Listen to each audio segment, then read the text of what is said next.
Hi everyone. Well, we've done the sound room, most of it. Haven't got a floor in it, but this is only a temporary wall for now because we're going to, up the back there, we'll have to have pipes coming down. All the plumbing from upstairs is the bathroom over that, so this is only a temporary job. Well, temporary is we're not going to fix it all, but we'll have to rip some of the back corner out there just to run the plumbing. In here we've got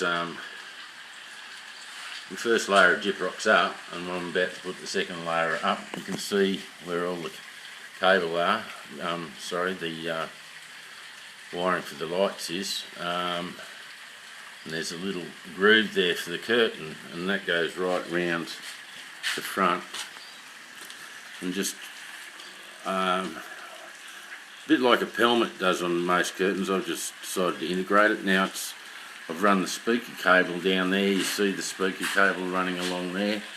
Got the downlights. There's going to be a row of downlights around the wall above each window. So you can see one dead in the middle there, one dead in the middle there, one above. So at night times, hopefully it lights up the doors. So that's one circuit right around the perimeter. Now it's pretty important you remember where those leads are going to come through for when you poke holes in your gyprock, and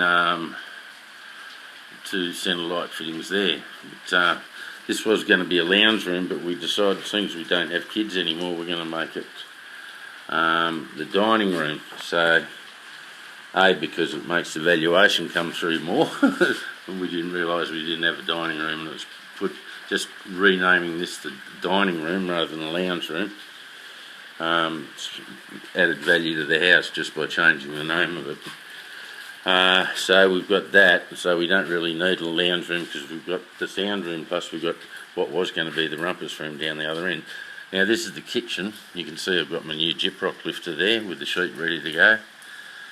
Once again, we've got a row of lights that sit directly above each window. There's a row of lights around the bulkhead, so they'll be on dimmers, downlights on dimmers, so we'll have that source of lighting. Then we've got three lights up the middle, which we're going to move over. You can see the dots where we're going to centre them up in the centre. We're going to move them over to the right a tiny bit just so they're down the centre. That's another lighting circuit, so that's two. Then there's going to be a little light up in behind that that'll sort of illuminate across the ceiling like a fairy light, I call it, Christmas light. And then there's up above on this bulkhead, which is lowering down, because we're going to have the island bench situated right here, and you can see where I'm going to put the exhaust fan. That'll run straight out the back. It won't have the motor in the fan, because it'll run straight through the back wall, straight over the back of the bathroom and out the back. So hopefully you won't hear the fan whirring all the time, but it's pretty important to have a good exhaust fan in here, because otherwise all the aromas and the smells from the food will be absorbed by the stone, or will end up stinking too much. So pretty important. So we've got 5 lights on that. That's a different circuit, and they'll be on dimmers too. Once again, we've run our speaker wires, because there's going to be a TV screen on that back wall. People laugh at that. And we've also got 2 lights coming out of the wall there for just wall sconces. Sconce, I think the word is for a light that comes out of a wall. And most of that will come back to, there'll be a dual plug here with dimmers.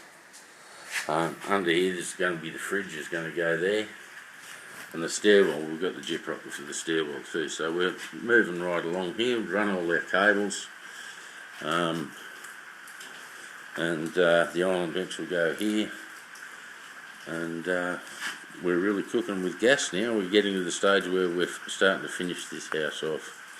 Okay.